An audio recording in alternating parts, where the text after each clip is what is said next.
দেখুন বন্ধুরা, এই যে আজকে এই যে বিড়ালের বাচ্চা সহ মাকে দেখে আমাদের সেই শৈশবকাল মনে পড়ে গেল। আগের দিনে আমরা কত সহজ সরল মন নিয়ে চলাফেরা করতাম, খেতাম, বসতাম, করতাম, পড়াশোনা করতাম। ঠিক এইভাবে যে একটি থালাতে মা ভাত বাড়িয়ে তরকারি মাখিয়ে সমস্ত কিছু মাখিয়ে সবাইকে ভাগ করে দিত, বা বড় বোন থাকলে তো আর কথাই নেই, বড় বোন সবাইকে ভাত মাখিয়ে সবাইকে ভাগ করে দিত। আর কে বেশি খাবে সেই উদ্দেশ্যে একে অপরের ভাত টেনে টেনে খাত। আজকে কিন্তু আমার ওই সব কথাগুলো মনে পড়ে যাচ্ছে। কত ভালো লাগে না সবাই মিলে এক থালাতে খাচ্ছে। এটা আসলে আমি দুধ খেতে দিয়েছি। এদের জন্ম হয়েছিল এই যে ফেব্রুয়ারি মাসের 18 তারিখ 2024। এখন হচ্ছে ওদের আজ 25 মার্চ। মোটামুটি এক মাস এক সপ্তাহ হয়ে গেছে। আজ থেকে ওরা ভাত খাওয়া শুরু করে দিয়েছে। সকালে খেয়েছিল মার সাথে, তাই ভাবলাম এখন দুপুরবেলা একটু অল্প আটটু ভাত দিয়েছি, দুধ মেখে পাউডার দুধ দিয়ে সেই পাউডার দুধ মেখে দিয়েছি। এই তিনজন মিলে খুব মস্তি করেই খাচ্ছে। যাই হোক, খুব ভালো লাগে এসব দেখলে। কিন্তু একটা কথা ভাবলে কষ্ট লাগে, কারণ এই তিনজনকে 3 পরিবারে দেওয়া হবে। একজন আমার বৌদির বাসায় থাকে, একজন আমার যে কি বলবো আমার সিস্টার নিল, ও একটা নিয়ে যাবে। আর একটা হচ্ছে আমার পাশের বাড়িতে, ওদের সাদা বিড়াল ছিল আর 2টো বাচ্চাও ছিল অলরেডি।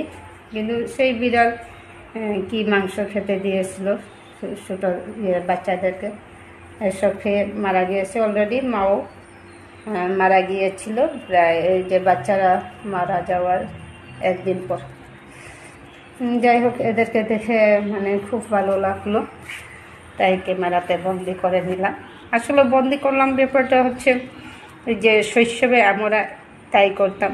খুব বুড়ে উঠে দাঁত মেজে কুল্লি করে তারপর কে আগে ভাত খাবে, তারপর পড়াশোনায় বসবে, এই উদ্দেশ্যে আমরা এভাবেই করতাম। সেটাই মনে হয়ে গেল আজ এদের খাওয়া দেখে।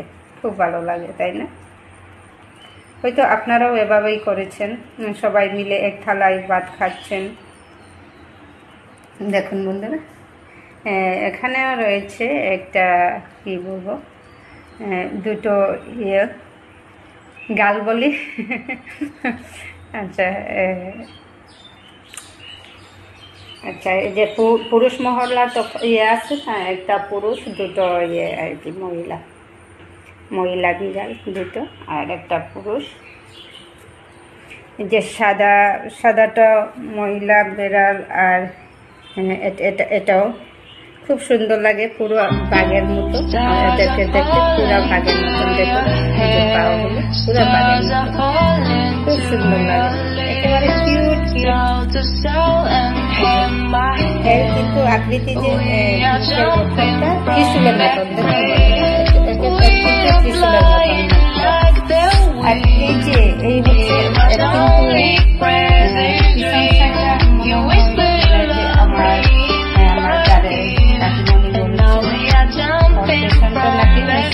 তখন ছিল সম্পূর্ণ আমার মতোই ছিল, দেখা যেত মানে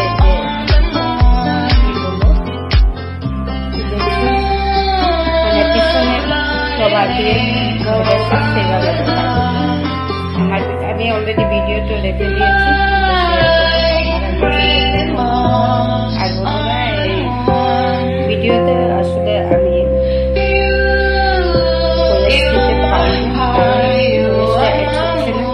যা বলছি সেটা, কিন্তু ক্যামেরার সামনে সব কিছু কথা মনে থাকে আর মনে করে, আর পরের যে এডিট করে বয়সটা দেবো তাও পারিনি। ভালো লাগছে।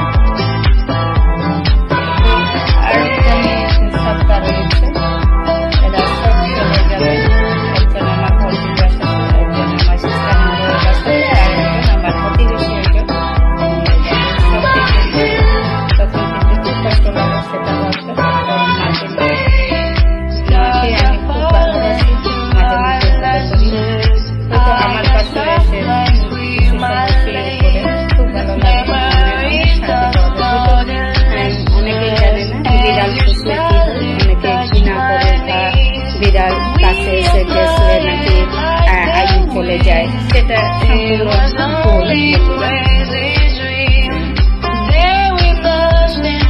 আমি কিন্তু নিজের মার কাকিমণি পাশে বলেছিল, আমি বিড়ালকে তুলে করেছিলাম,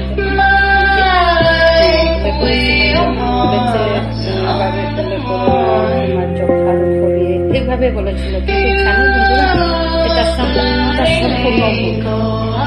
আমার বিশ্বাস আমি যখন থেকে যে বাচ্চাকে এর যে বাচ্চাগুলোর মাকে যখন ওরও 1 বছর হয়েছে, 1 বছরের মধ্যে 2বার বাচ্চা জন্ম দিয়েছে। ওই যে মাকে আমি সবসময় তুলে করতাম, পাশে কাকি তুলে করতাম, নাকি তুলে করলে তোমার দরকার হবে, ভুল ধারণা, তার মনে দিয়ে একটু বলে। কিন্তু আমি বলবো, আমি ওকে যেদিন থেকে তুলে করি বা ওকে আমার পাশে ঘুমোতে দিই, সত্যি আমার মানে পরিবর্তন এসেছে শরীরে, মানে স্বাস্থ্যের পরিবর্তন এসেছে, স্বাস্থ্যের উন্নতি ঘটেছে। তাই আমি কাকিমণিকে বলি, আর কাকিমণিকে দেখো, এসব সবার ভুল ধারণা। এরা কিন্তু খুব নিরীহ জীব, এদেরকে ভালোবাসা দেওয়াটা আমাদের একান্ত প্রয়োজন। আমরা যদি খেতে না দেই, ওরা কি আমাদের কাছে চেয়ে খাবে? নিশ্চয়ই ওরা চুরি করে খাবে, বা যে কোনো প্রকারও ওদের পেট ভরার জন্য যে কোনো একটা কৌশল উপায় খুঁজে বেরোবে। তাই আমাদেরও সহানুভূতি থাকা দরকার। এই যে নিরীহ পশুদেরকে, ওরা যা খাচ্ছে ওদেরকে কিছু খেতে দিতে সবসময় রেগুলার। আমরা কিন্তু মাংসাশী নয়, আমরা মাছ খাই ঠিক, কিন্তু মাংস খাই না আমাদের পরিবারে। তাই আমি সবসময় বিড়ালের জন্য আমি বাজার ঘাটে গিয়ে মাছ কিনে আনতাম, শুটকি কিনে রেখে দিতাম, বিভিন্ন ধরনের শুটকি কিনে দিতাম। ইদানিং কী করে যেন, আমি যখন মধ্যরাতে উঠতাম যে কোনো কারণেও হোক, সে হঠাৎ করে জেগে যেত আর আমার পাশে এসে মিয়াও মিয়াও বলে ডাক দিত। আমি জানি তখন ফ্রিজ থেকে খুলে ওকে হয়তো মাছ থাকলে মাছ খেতে দিই, বা শুটকি কোনো কিছু থাকলে খেতে দিই। সবসময় ওর শুটকি কিন্তু সবসময় আগে থেকেই খেয়াল করে রেখে দিই আমি।